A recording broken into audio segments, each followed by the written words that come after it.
Construído para ser a sede do Poder Executivo gaúcho, o Palácio Piratini acabou se tornando um dos principais pontos turísticos de Porto Alegre. Patrimônio cultural do Rio Grande do Sul, é patrimônio histórico nacional. O espaço possui decoração requintada e é cercado de histórias. O palácio conta com uma sofisticada decoração, a começar pela recepção, que reúne artefatos trazidos da França. Os salões possuem lustres inspirados no Palácio de Versalhes e murais do artista plástico italiano Aldo Locatelli. Patrimônio cultural do nosso estado, ele demorou 60 anos para ser construído, mas uma obra especial nos chamou a atenção. Viemos para fazer a cobertura do lançamento da Cavalgada do Mar aqui no Palácio Piratini e encontramos a obra Negrinho do Pastoreio do Vasco Prado. Ele que é tão conhecido por fazer esculturas em cavalo, deixou aqui no Palácio Piratini esta bela obra que retrata a tradição do povo gaúcho e uma das lendas mais conhecidas do nosso povo. A lenda marcou o imaginário, principalmente das pessoas do sul do país. A mensagem que fica é de uma época de escravidão e subjugo que não são mais aceitáveis, que todos somos iguais em valor e capacidade. Essa lenda nos remete ao verdadeiro significado de responsabilidade e que a justiça protege os mais frágeis, mesmo que através de um olhar mais maternal e espiritual. Maravilhosa a obra de Vasco Prado, datada de 1943. Ele, tão famoso por seus cavalos, assim como o Negrinho do Pastoreio, não deixa sua paixão pelo animal ser esquecida ao longo do tempo. Nosso estado é rico em realizar cavalgadas, algumas inspiradas em movimentos mais tradicionalistas, outras para marcar um movimento político ou uma ação social em prol de algo significativo.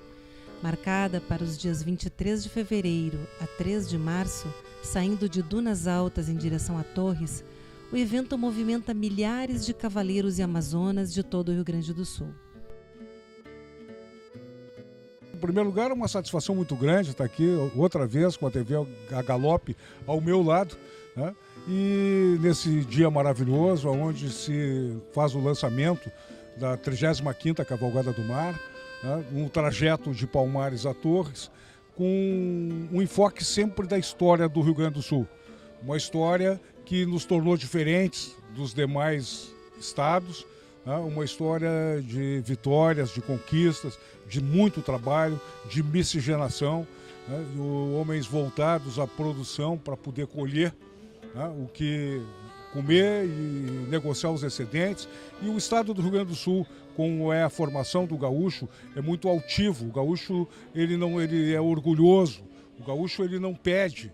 Então, de uma certa forma, nós ficamos esquecidos na história.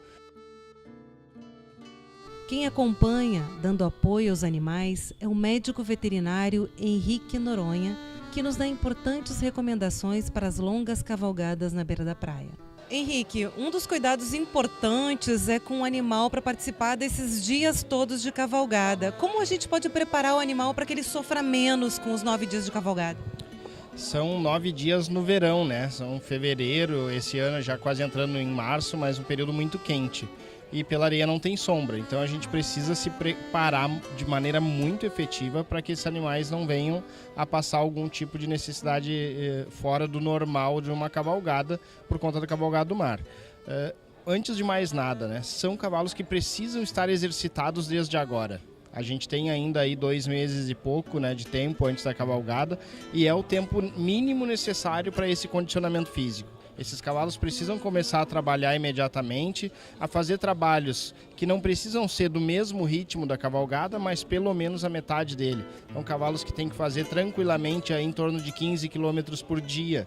A cavalgada oscila um pouco, ela tem trechos de 14 km e trechos de até 40 km. Então, se esses cavalos estiverem condicionados a fazer uma média de 15 km por dia, com certeza eles conseguem ir bem na cavalgada, mesmo com sol escaldante, já que todo trecho tem água, tem períodos de descanso, né? A cavalgada se preocupa com isso, mas não existe outra forma de condicionar um cavalo fisicamente que não seja andando nele. Essa é a dica, andar pelo menos 15 km por dia. Esse exercício tem que ser progressivo, então se começa com trabalhos de 10, 15 minutos e vão chegando com o tempo, com cavalo de até 1 hora, 1 hora e meia, até 2 horas de trabalho diário. A escritora triunfense Elma Santana é geógrafa e pós-graduada em Ecologia Humana e Folclore. Autora de mais de 30 livros nas áreas de pesquisa, folclore, história e biografia, sempre participou da Cavalgada do Mar e foi pioneira em montar um grupo de Amazonas para participar do evento. Senhora Elma Santana, pensando no universo feminino, onde entra o cavalo na cultura da mulher do campo? O cavalo sempre participou da lida do campo, porque as mulheres trabalhavam no campo e andavam a cavalo. Para não falar que também durante a Revolução Farroupilha nós temos um grande destaque que era a Anita Garibaldi, que foi a participação dela direta. Nós tínhamos outras mulheres, né? Mas ela realmente foi a cavalo e o Garibaldi aprendeu a andar a cavalo com ela, né? Então ela participou da Revolução Farroupilha e ela andava a cavalo e era uma excelente amazona. Aliás, baseado no nome dela e na vida dela, que nós criamos o Instituto Anita Garibaldi, que hoje é Instituto Giuseppe e Anita Garibaldi, que são mulheres que andam a cavalo. Tivemos participações também a primeira vez que participamos da Cavalgada do Mar, num grupo organizado de mulheres. Eu fui com 17 mulheres, porque sempre era a filha do patrão, a mulher do patrão, do tradicionalista, e nós fomos mulheres autônomas, um grupo, né? Com roupa, fardamento, cavalos próprios e tudo. Então nós, de lá para cá, desfilamos até na Itália a cavalo. Então o cavalo faz parte. Claro que algumas são do hipismo clássico, né? E outras são do campo. Mas enfim, o cavalo sempre participou. Eu sou do interior, nasci no interior, me criei no interior, mas eu ando a cavalo muito mal. Mas eu fui estudar folclore e as mães da gente não deixavam andar a cavalo. Eu fui andar a cavalo depois já de muita idade e participando do grupo das Anitas, né? Porque eu acho assim que diziam na época que a menina não devia andar a cavalo dentro do folclore, da cultura popular, porque perdia a virgindade, né? Então tinha esse problema, isso aí está nos livros aí de folclore. Então eu acho que é uma coisa que passava de mãe para mãe e não deixava as meninas se atreverem a andar a cavalo. Mas na lida diária o cavalo sempre participou, né, da vida. A mulher sempre teve a cavalo, sempre andou a cavalo em todo o interior. E agora mais ainda, porque agora se divulgou bastante e é muito interessante essa ligação mulher e cavalo. E o que a Cavalgada do Mar pretende e vai fortalecer e vai investir?